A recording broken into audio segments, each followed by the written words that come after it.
नमस्कार साथियों। कल भारत का अक्षांशीय विस्तार आपने पढ़ा। अब आगे पढ़ेंगे अपना भारत का देशांतरीय विस्तार। लेकिन उससे पहले अपन एक चर्चा करेंगे। अक्षांशीय विस्तार के आधार पर ही प्रश्न आएगा भारत की तापकटिबंधीय स्थिति। तो पहले अपन बात करें भारत की तापकटिबंधीय स्थिति। कहने का मतलब भारत का संपूर्ण भूभाग कितने तापकटिबंधों में और कौन कौन से तापकटिबंधों में स्थित है। तो पहले तो अपन पृथ्वी पर स्थित तापकटिबंधों की बात करें। ये मान लो अपनी पृथ्वी है और ये है 0 डिग्री अक्षांश। ये उत्तरी गोलार्ध में अंतिम अक्षांश आपका 90 डिग्री उत्तरी अक्षांश और ये दक्षिणी गोलार्ध में अंतिम अक्षांश है 90 डिग्री दक्षिणी अक्षांश। ये उत्तरी ध्रुव है और यह है आपका दक्षिणी ध्रुव है। तो देखो, हमें पता है कि जो हमारी पृथ्वी है वो अपने अक्ष पर सीधी नहीं है। जैसे मान लो ये पृथ्वी का अक्ष है, तो पृथ्वी अपने इस अक्ष पर लगभग 23.5 डिग्री कोण से झुकी हुई है और उसी 23.5 डिग्री कोण से झुकी हुई स्थिति में वह सूर्य के चारों ओर चक्कर लगाती है और सूर्य के चारों ओर जिस कक्षा से चक्कर लगाती है वो कक्षा अंडाकार है और उस मार्ग को आप कक्षा तल कहते हैं। उस पर पृथ्वी का जो कुल झुकाव है वो 66.5 डिग्री है। यहाँ दोनों झुकाव पूछे जाते हैं कि पृथ्वी का अक्षीय झुकाव कितना है, अर्थात पृथ्वी अपने अक्ष पर कितने डिग्री कोण से झुकी हुई है। तो जवाब होगा लगभग 23.5 डिग्री कोण से। और पृथ्वी के कक्षा तल पर उसका कुल जो झुकाव है वो कितना है, तो वो है लगभग 66.5 डिग्री। तो पृथ्वी 23.5 डिग्री झुकाव के साथ जब सूर्य के चारों ओर चक्कर लगाती है तो वर्ष भर में सूर्य की 4 प्रमुख लंबवत स्थितियां बनती हैं। ये मान लो 23.5 डिग्री उत्तरी अक्षांश है और ये है 23.5 डिग्री दक्षिणी अक्षांश। पृथ्वी के अक्षीय झुकाव के कारण उत्तरी गोलार्ध में जो सूर्य की लंबवत स्थिति है वो लास्ट 23.5 डिग्री उत्तरी अक्षांश तक है। इस 23.5 डिग्री उत्तरी अक्षांश को आप कर्क रेखा कहते हैं। इस कर्क रेखा से ऊपर आप जैसे जैसे चलेंगे तो कर्क रेखा से जैसे जैसे अक्षांश की दूरी बढ़ती जाएगी उसके साथ साथ सूर्य की किरणों का तिरछापन बढ़ता जाएगा। इसी प्रकार 23.5 डिग्री दक्षिणी अक्षांश को अपन मकर रेखा कहते हैं और दक्षिणी गोलार्ध में सूर्य की अधिकतम जो लंबवत स्थिति है वो मकर रेखा तक होती है। इस मकर रेखा से भी आगे आप दक्षिणी ध्रुव की ओर जाएंगे तो जैसे जैसे आप मकर रेखा के साथ अक्षांश की दूरी जैसे जैसे बढ़ेगी उसके साथ तिरछापन बढ़ता जाएगा। कहने का मतलब पृथ्वी के ऊपर सूर्य की किरणें कर्क रेखा से लेकर मकर रेखा के मध्य स्थित भूभाग में ही पूर्णतः लंबवत होती हैं। उनसे बाहर स्थित भूभागों में कभी पूर्णतः सूर्य की किरणें सीधी यानी लंबवत नहीं होती। और यहाँ सूर्य की वर्ष भर में 4 प्रमुख लंबवत स्थितियां बनती हैं। वर्ष में सूर्य एक बार 21 जून को कर्क रेखा पर लंबवत होता है, एक बार 22 दिसंबर को मकर रेखा पर लंबवत होता है और वर्ष में 2 बार सूर्य की किरणें भूमध्य रेखा पर 0 डिग्री अक्षांश का मतलब है भूमध्य रेखा। भूमध्य रेखा पर सूर्य 2 बार लंबवत होगा, एक बार 21 मार्च को और एक बार 23 सितंबर को।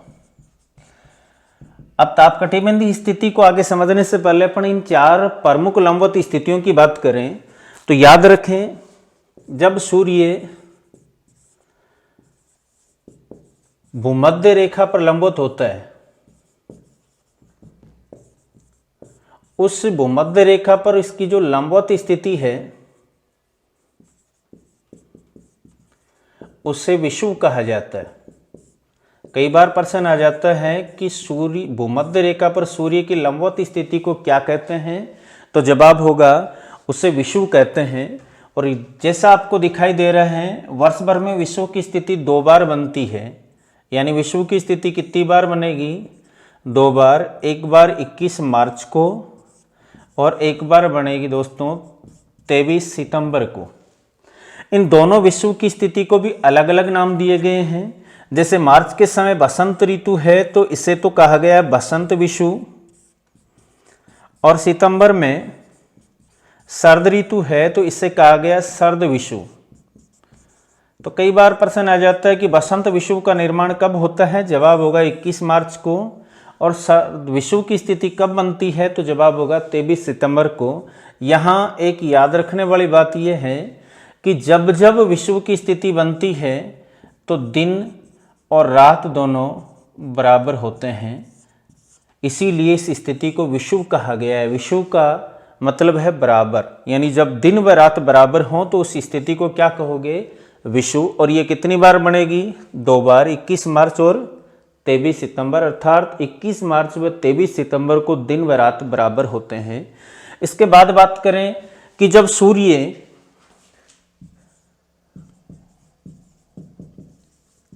की करक व मकर रेखा पर लंबवत स्थिति हो तो उस स्थिति को क्या कहते हैं, जवाब होगा संक्रांति कहते हैं, या इसे आप अयनांत भी कह सकते हैं। तो जब सूर्य करक या मकर रेखा पर लंबवत होगा तो इस स्थिति को क्या कहेंगे, संक्रांति या अयनांत। याद रखें दोस्तों, जब संक्रांति की स्थिति बनती है दिन बड़ा व रात छोटी होती है, अर्थात उत्तरी गोलार्ध में जो संक्रांति की स्थिति है वो कब बन रही है, 21 जून को, और दक्षिणी गोलार्ध में कब, 22 दिसंबर को। अर्थात वर्ष भर में संक्रांति की स्थिति भी 2 बार बनती है, 21 जून को उत्तरी गोलार्ध में और 22 दिसंबर को दक्षिणी गोलार्ध में। 21 जून की स्थिति को करक संक्रांति कहते हैं और 22 दिसंबर की स्थिति को मकर संक्रांति कहते हैं। करक संक्रांति को उत्तरी अयनांत भी कहते हैं क्योंकि 21 जून को सूर्य कर्क रेखा पर लंबवत है और यह सूर्य की अंतिम उत्तरायण स्थिति है, इससे ऊपर कभी सूर्य पूर्णतः लंबवत नहीं होता, तो इस स्थिति को अपन उत्तरी अयनांत भी कह सकते हैं। इसी प्रकार दक्षिणी गोलार्ध में सूर्य की अंतिम जो लंबवत स्थिति है वो मकर रेखा तक है और वो 22 दिसंबर को बन रही है, इसको अपन दक्षिणी अयनांत कह सकते हैं। तो 21 जून की स्थिति तो कहलाएगी करक संक्रांति या उत्तरी अयनांत, और 22 दिसंबर की जो स्थिति है वो कहलाएगी मकर संक्रांति या दक्षिणी अयनांत। उत्तरी गोलार्ध में सबसे बड़ा दिन और सबसे छोटी रात होगी 21 जून, और दक्षिणी गोलार्ध में सबसे बड़ा बड़ा दिन व सबसे छोटी रात होगी 22 दिसंबर को। याद रखें, उत्तरी गोलार्ध का जो सबसे बड़ा दिन है वो दक्षिणी गोलार्ध के लिए सबसे छोटा दिन होगा, और जो दक्षिणी गोलार्ध का सबसे बड़ा दिन है वो उत्तरी गोलार्ध के लिए सबसे छोटा दिन होगा। कहने का मतलब यहाँ सबसे बड़ा दिन तो अपने 21 जून है और सबसे छोटा दिन 22 दिसंबर है। बात कर रहे थे अपन कि सूर्य की जो लंबवत किरणें हैं या सूर्य की सीधी जो किरणें हैं वो केवल कर्क रेखा से लेकर मकर रेखा के मध्य ही गिरती हैं। याद रखें, सूर्य की किरणें जितनी सीधी होती हैं तापमान उतना ही अधिक होता है, और सूर्य की किरणें जितनी तिरछी होती हैं तापमान उतना ही कम होता है, क्योंकि सूर्य की विकिरण जो सौर विकिरण है ये वायुमंडल को पार करके पृथ्वी तक पहुंचती हैं और वायुमंडल द्वारा उनका परावर्तन होता है। इसलिए किरण का मार्ग जितना लंबा होगा उसका परावर्तन उतना ही अधिक होगा, और मार्ग जितना छोटा होगा परावर्तन उतना ही कम होगा।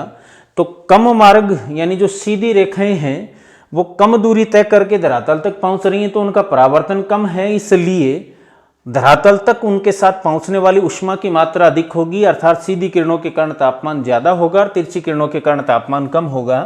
तो पृथ्वी पर सूर्य की किरणें कर्क रेखा से लेकर मकर रेखा के मध्य स्थित भूभाग में वर्ष में कम से कम एक बार सीधी होती हैं, इसलिए पृथ्वी पर सबसे ज्यादा तापमान इस भाग में होगा। इसको अपन कहते हैं उष्ण ताप कटिबंध। संपूर्ण पृथ्वी को अपन 3 मुख्य ताप कटिबंधों में बांटते हैं, जिसमें पहला आपका उष्ण ताप कटिबंध है जिसका विस्तार कर्क रेखा से लेकर मकर रेखा तक है।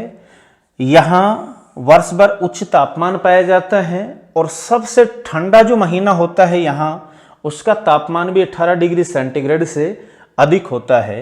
इसको कहा गया उष्ण ताप कटिबंध, जिसका विस्तार कर्क रेखा से लेकर मकर रेखा। इसके बाद उत्तरी गोलार्ध में मान लो ये 66.5 डिग्री उत्तरी अक्षांश है, जिसे आप आर्कटिक वर्त कहते हैं, और इधर ये 66.5 डिग्री दक्षिणी अक्षांश है, जिसे अपन अंटार्कटिक वर्त कहते हैं। तो दोनों गोलार्धों में 23.5 से 66.5 डिग्री के बीच का जो ये भाग है, यहां 6 महीने ग्रीष्म ऋतु और 6 महीने शीत ऋतु होती है, इसलिए इस भाग को कहा जाता है शीतोष्ण ताप कटिबंध। दोनों तरफ जो 23.5 से 66.5 डिग्री के बीच का भाग है उसको अपन कह सकते हैं शीतोष्ण ताप कटिबंध। 23.5 से लेकर 66.5 डिग्री, यहाँ 6 महीने ग्रीष्म ऋतु और 6 महीने शीत ऋतु। उसका कारण भी समझें। 21 मार्च को सूर्य भूमध्य रेखा पर लंबवत है और 23 सितंबर को भी सूर्य भूमध्य रेखा पर। 21 मार्च से लेकर 23 सितंबर तक सूर्य है वो उत्तरी गोलार्ध में लंबवत होता है। उस समय उत्तरी गोलार्ध में जो 23.5 से 66.5 डिग्री के बीच का भाग है वहाँ ग्रीष्म ऋतु होगी, और 21 मार्च से 23 सितंबर तक जब यहाँ ग्रीष्म ऋतु है उस समय दक्षिणी गोलार्ध में 23.5 से 66.5 डिग्री अक्षांशों के बीच शीत ऋतु होगी। जबकि इसके विपरीत 23 सितंबर से लेकर 21 मार्च तक की बात करें तो सूर्य दक्षिणी गोलार्ध में लंबवत है, तब दक्षिणी गोलार्ध में ग्रीष्म ऋतु होगी और उत्तरी गोलार्ध में शीत ऋतु होगी। तो इससे कहा गया शीतोष्ण ताप कटिबंध। फिर दोनों गोलार्धों में जो 66.5 से 90 डिग्री के बीच का भूभाग है, चाहे सूर्य उत्तरायण हो चाहे सूर्य दक्षिणायन हो, यहाँ वर्ष भर ही सूर्य की किरणें तिरछी होती हैं, यानी वर्ष भर निम्न तापमान पाया जाता है। इसको कहते हैं शीत कटिबंध, जिसका विस्तार 66.5 से 90 डिग्री अक्षांशों के बीच है। तो इस प्रकार संपूर्ण पृथ्वी को अपन 3 ताप कटिबंधों में बांटते हैं। उष्ण ताप कटिबंध जिसका विस्तार 23.5 डिग्री उत्तरी अक्षांश से 23.5 डिग्री दक्षिणी अक्षांश के बीच है। दूसरा शीतोष्ण कटिबंध जिसका विस्तार दोनों गोलार्धों में, उत्तरी गोलार्ध में भी 23.5 से 66 और दक्षिणी गोलार्ध में भी 23.5 से 66 डिग्री के बीच है। और तीसरा है शीत कटिबंध जिसका विस्तार दोनों गोलार्धों में 66 से 90 डिग्री अक्षांशों के बीच है। अब देखिए प्रश्न आ जाता है कि इन तीनों ताप कटिबंधों में उष्ण, शीतोष्ण और शीत कटिबंध में से सबसे ज्यादा अक्षांशीय विस्तार कौन से ताप कटिबंध का है? तो वो सर्वाधिक विस्तार शीतोष्ण ताप कटिबंध का है। देखिए जैसे उष्ण कटिबंध है तो ये 0 से 23.5 ऊपर और 23.5 नीचे, यानी कुल 47 अक्षांशों में है। इसी प्रकार शीत कटिबंध की बात करें तो 66.5 से 90 यानी 23.5 इधर 23.5 इधर, ये भी 47 अक्षांशों में है। जबकि शीतोष्ण कटिबंध देखिए आप 23.5 से 66 यानी 43 उत्तर में, 43 ही दक्षिण में, यानी कुल 86 अक्षांशों में है। अर्थात सर्वाधिक अक्षांशीय विस्तार कौन से ताप कटिबंध का है? तो जवाब होगा शीतोष्ण ताप कटिबंध का। इस शीतोष्ण ताप कटिबंध को 2 भागों में बांटने वाले अक्षांश है 45 डिग्री, इधर 45 डिग्री उत्तरी अक्षांश और इधर मान सकते हो आप 45 डिग्री दक्षिणी अक्षांश। अब ये 45 डिग्री जो अक्षांश है उत्तरी गोलार्ध में 45 डिग्री उत्तरी अक्षांश और दक्षिणी गोलार्ध में 45 डिग्री दक्षिणी अक्षांश, ये शीतोष्ण कटिबंध को 2 भागों में बांटती है। एक तो वह भाग जो 23.5 डिग्री से 45 के बीच है और दूसरा वह भाग जो 45 से 66 के बीच है। तो याद रखें 23.5 से जो 45 डिग्री अक्षांशों के बीच शीतोष्ण कटिबंध का भाग है, यहाँ दोनों ही ऋतुएं कठोर होती हैं, यानी गर्मियों में उच्च तापमान पाया जाता है तो सर्दियों में निम्न तापमान पाया जाता है। इस भूभाग को कहते हैं उपोष्ण ताप कटिबंध। तो 23.5 से 45 डिग्री अक्षांशों के बीच का जो शीतोष्ण कटिबंधीय भाग है उससे क्या कहा जाता है? उपोष्ण ताप कटिबंध। अपने भारत की ताप कटिबंधीय स्थिति समझने के लिए इतना पर्याप्त है क्योंकि अपन ने पढ़ा है कि भारत का जो अक्षांशीय विस्तार है वो उत्तर में अधिकतम 37 डिग्री 6 मिनट तक है,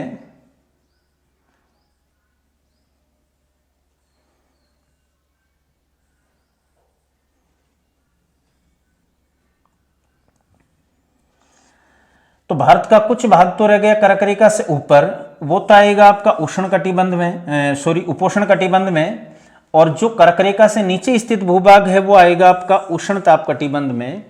दोबारा देखना प्रश्न आता है कि भारत कितने ताप कटिबंधों में स्थित है? तो याद रखें भारत को कर्क रेखा है वो 2 ताप कटिबंधों में विभाजित करती है, एक उष्ण ताप कटिबंध और एक उपोष्ण ताप कटिबंध। भारत का वह भूभाग जो कर्क रेखा से नीचे दक्षिण में स्थित है वो तो आएगा आपके उष्ण ताप कटिबंध में, यानी दक्षिणी प्रायद्वीपीय भारत है वो तो उष्ण ताप कटिबंध का भाग है। और जो भूभाग कर्क रेखा के ऊपर स्थित है वो आएगा आपका उपोष्ण ताप कटिबंध में। तो ये हो गया आपका भारत का ताप कटिबंधीय विस्तार। अब इसके बाद बात करें भारत का देशांतरीय विस्तार।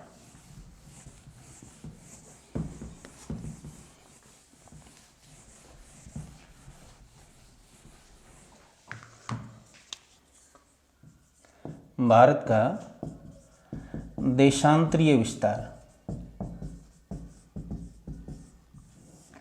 देशांतरीय विस्तार भी ग्लोबी स्थिति के आधार पर समझें।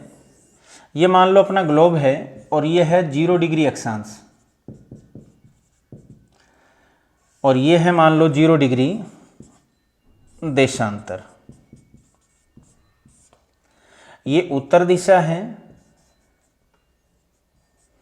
ये दक्षिण है, ये पूरब है और ये पश्चिम है। इस 0 डिग्री देशांतर का जो ऊपरी छोर है, ये जहाँ से शुरू हो रही है वो है 90 डिग्री उत्तरी अक्षांश, जिसको अपन कहते हैं उत्तरी ध्रुव है। और दक्षिण में ये 90 डिग्री दक्षिणी अक्षांश तक है, जिसे कहते हैं अपन दक्षिणी ध्रुव है। इस 0 डिग्री देशांतर के बिल्कुल विपरीत, यानी जैसे मान लो पृथ्वी के ऊपर कुल 360 देशांतर हैं, सामने 0 डिग्री है तो उसके बिल्कुल विपरीत है वो 180 डिग्री देशांतर है। और इस देशांतरीय जो विस्तार है उससे आप 2 भागों में बांट सकते हैं, पूर्वी देशांतर और पश्चिमी देशांतर। क्योंकि पृथ्वी पर स्थित इन 360 देशांतरों को अपन कितने भागों में बांटेंगे? 2 में। वह देशांतर जो 0 डिग्री से पूर्व में 180 डिग्री तक हैं वो सारे कहलाएंगे पूर्वी देशांतर, और जो 0 से पश्चिम में 180 डिग्री तक हैं वो कहलाएंगे पश्चिमी देशांतर। अब आपने पढ़ा है कि भारत है वो यहाँ उत्तरी पूर्वी गोलार्ध में यहाँ स्थित है।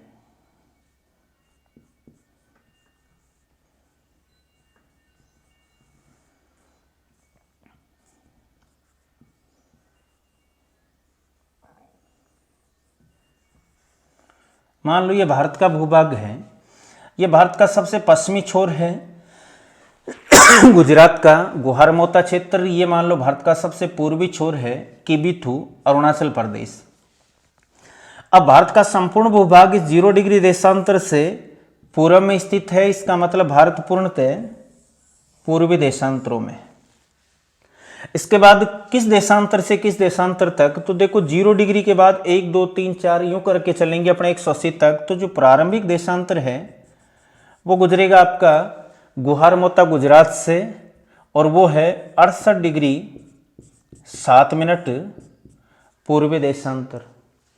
और जो अंतिम देशांतर है वो गुजरेगा आपके किबिथु अरुणाचल प्रदेश से, और वो है 97 डिग्री 25 मिनट पूर्वी देशांतर। दोबारा देखना, भारत का संपूर्ण भूभाग किन देशांतरों में स्थित है? पूर्वी देशांतरों में। कहाँ से कहाँ तक?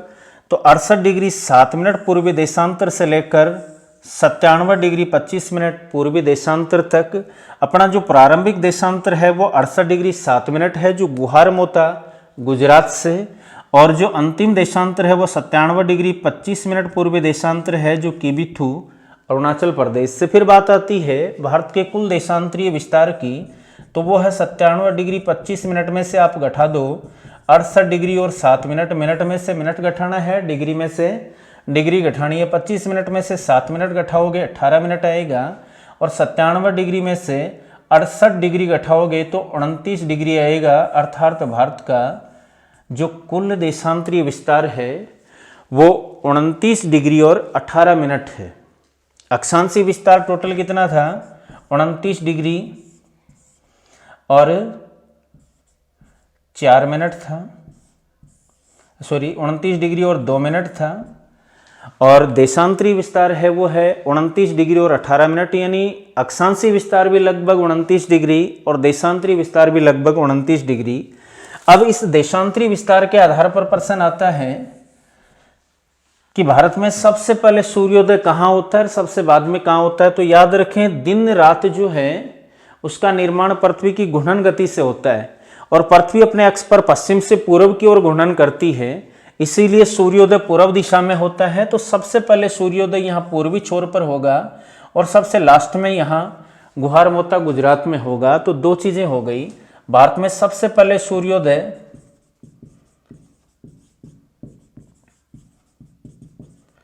जवाब होगा किबिथु अरुणाचल प्रदेश में, और सबसे अंत में सूर्योदय की बात करें तो वो होगा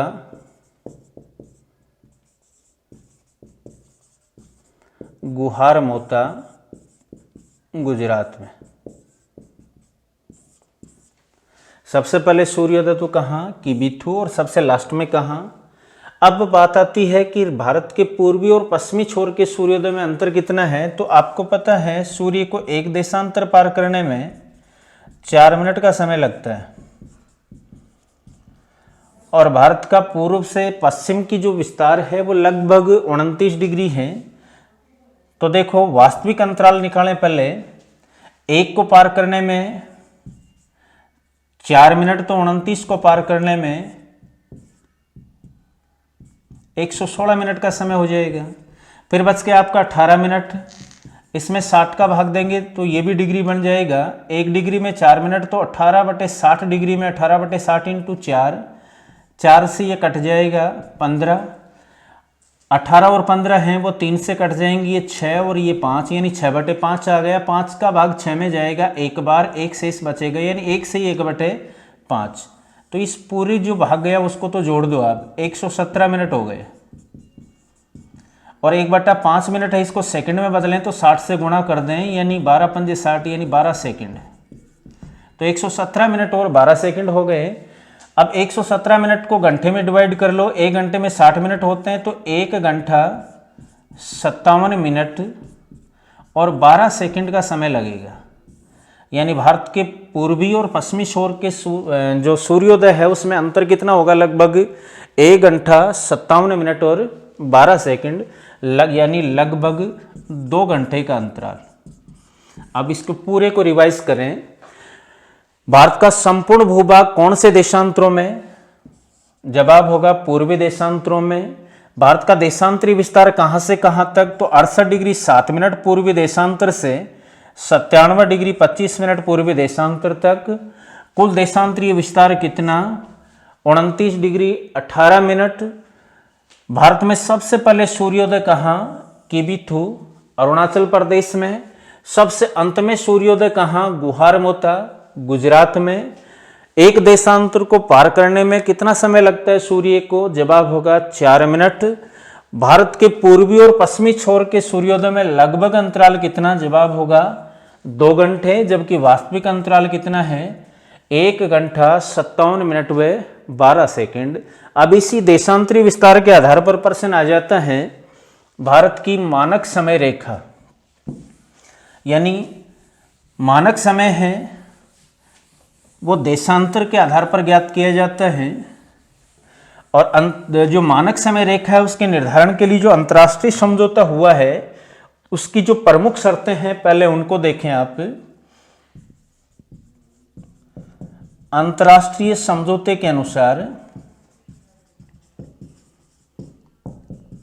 वह देशांतर मानक समय रेखा माना जा सकता है जो, मान लो ये 0 डिग्री है, इस 0 डिग्री से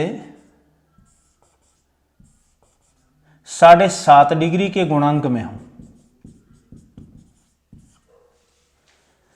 वह देशांतर जो 0 डिग्री देशांतर से कितने डिग्री के गुणांक में हो, 7.5 डिग्री के गुणांक में हो, तो उसे मानक समय रेखा माना जा सकता है, चाहे वो पूर्व में हो चाहे पश्चिम में। जैसे 0 डिग्री से पश्चिम की ओर जो पहला पूर्ण देशांतर होगा वो यहाँ से 7.5 डिग्री के गुणांक में होना चाहिए, और इधर है वो 7.5 डिग्री के गुणांक में। तो पूर्व में अपना जो विस्तार है वो पूर्वी देशांतरों में है। तो अपन बात करें कि भारत से गुजरने वाले कौन कौन से देशांतर हैं वो मानक समय रेखा निर्धारित किए जा सकते हैं समझौते के अनुसार। तो इधर पूर्व में चलने पर पहला जो मानक समय रेखा है वो 7.5 डिग्री हो सकता है, दूसरा 15 हो सकता है, तीसरा 22.5 डिग्री हो सकता है, चौथा 30 डिग्री, फिर 37.5 डिग्री, फिर 45 डिग्री, फिर 52.5 डिग्री, फिर यूं ही आगे चलेंगे तो 60 डिग्री, फिर 67.5 डिग्री, फिर 75 डिग्री, फिर 82.5 डिग्री, और फिर उसके बाद 90 डिग्री, फिर आ जाएगा 97.5 डिग्री, फिर आ जाएगा 105 डिग्री। अब देखिए भारत में इनमें से कौन सा गुजरता है, तो भारत का जो देशांतरी विस्तार है वो 68 डिग्री 7 मिनट से लेकर कहाँ तक है, 97 डिग्री 25 मिनट। तो यहाँ पर जो मानक समय रेखा निर्धारित हो सकते हैं भारत में, उनमें से एक तो 75 डिग्री पूर्व देशांतर को आप मान सकते हो, या 82.5 डिग्री पूर्व देशांतर को मान सकते हो, या 90 डिग्री पूर्व देशांतर को मान सकते हो। दोबारा आराम से समझना इसे। अंतर्राष्ट्रीय समझौते के अनुसार मानक समय रेखा उस देशांतर को माना जा सकता है जो 0 डिग्री देशांतर से 7.5 डिग्री के गुणांक में हो, और ये शर्त पूर्ण करने वाले देशांतर भारत में कुल 3 हैं। एक 75 डिग्री पूर्व देशांतर, एक 82.5 डिग्री पूर्व देशांतर, और एक है 90 डिग्री पूर्व देशांतर। तो कहने का मतलब इन तीनों को मानक समय रेखा माना जा सकता है, लेकिन यदि तीनों को मानक समय रेखा माने तो भारत में 3 समय प्रचलित होंगे। इस स्थिति में विरोधाभास उत्पन्न होगा। उस विरोधाभास से बचने के लिए इन तीनों में जो मध्य में है उसको मानक समय रेखा माना गया है, अर्थात भारत की मानक समय रेखा है वो 82.5 डिग्री पूर्वी देशांतर है। फिर सवाल आता है कि ये जो मानक समय रेखा है 82.5 डिग्री पूर्वी देशांतर, ये कितने राज्यों से गुजरती है, तो याद रखें ये 5 राज्यों से गुजरती है। और वो 5 राज्य कौन कौन से हैं, सबसे पहले यहां पर आ जाएगा आपका उत्तर प्रदेश, उसके बाद दूसरा आ जाएगा मध्य प्रदेश, तीसरा आ जाएगा छत्तीसगढ़, चौथा आ जाएगा ओडिशा, पांचवा यहां आंध्र प्रदेश, फिर उसके बाद बंगाल की खाड़ी में चली जाएगी। यानी कुल मिलाकर के ये 5 राज्यों से गुजरती है। पहला उत्तर प्रदेश, दूसरा मध्य प्रदेश, तीसरा छत्तीसगढ़, चौथा ओडिशा और पांचवा है वो आंध्र प्रदेश से। दोबारा देखें भारत की मानक समय रेखा कौन सी, 82.5 डिग्री पूर्व देशांतर। इसी को क्यों माना गया, तो इसके 2 कारण हैं। एक तो ये 7.5 डिग्री के गुणांक में है 0 डिग्री से, दूसरा भारत में जो मानक समय रेखा निर्धारित हो सकते हैं उन तीनों में ये मध्य में स्थित है, इसलिए 82.5 डिग्री को ही मानक समय रेखा माना गया है। और ये भारत के कितने राज्यों से गुजरती है, 5 से। पहला उत्तर प्रदेश, दूसरा मध्य प्रदेश, तीसरा छत्तीसगढ़, चौथा ओडिशा और पांचवा आंध्र प्रदेश। अब उत्तर प्रदेश में इलाहाबाद के निकट है नैनीशोर वेधशाला,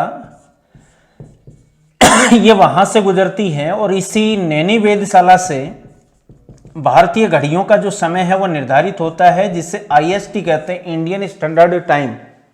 भारत के मानक समय को क्या कहा जाता है, IST, इंडियन स्टैंडर्ड टाइम।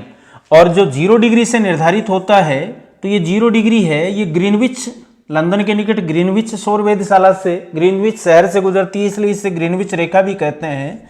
और यहां से निर्धारित मानक समय को GMT कहा जाता है। अब देखो दोस्तों, इन दोनों में तुलना पूछ लेते हैं। थोड़ी देर पहले आपने बात की थी कि पृथ्वी अपने अक्ष पर पश्चिम से पूर्व में घूमती है, इसलिए सूर्योदय पूर्व दिशा से होता है। इसका मतलब पूर्व में समय आगे होता है और पश्चिम में समय पीछे होता है। तो जो मानक समय रेखा पूर्व की ओर होगी वहां प्रति देशांतर 4 मिनट समय बढ़ेगा, और जितनी पश्चिम में होगी प्रति देशांतर 4 मिनट घटेगा। इन दोनों में तुलना करें अगर आप, तो ये 0 डिग्री देशांतर है, इससे अपनी मानक समय रेखा है वो 82.5 डिग्री पूर्व में है। तो 1 डिग्री का मतलब 4 मिनट है, तो 82.5 का मतलब कितना होगा, 82 इंटू 4 का मतलब 328 मिनट हो गए, और 1/2 का मतलब हो गए 2 मिनट, यानी कि 330 मिनट का अंतराल होगा। और इसे घंटों में आप डिवाइड करेंगे तो 5.5 घंटे आएंगे। यानी GMT और IST में जो अंतर है वो 5.5 घंटे का है। IST पूर्व में है इसलिए, यानी अपना भारत का जो मानक समय है वो GMT के मानक समय से 5.5 घंटे आगे है, और जो GMT है वो IST से 5.5 घंटे पीछे है। ये अपना हो गया भारत का देशांतरीय विस्तार। इससे अगला टॉपिक अपन पढ़ेंगे भारत की स्थलीय सीमाएं व तटरेखा। धन्यवाद।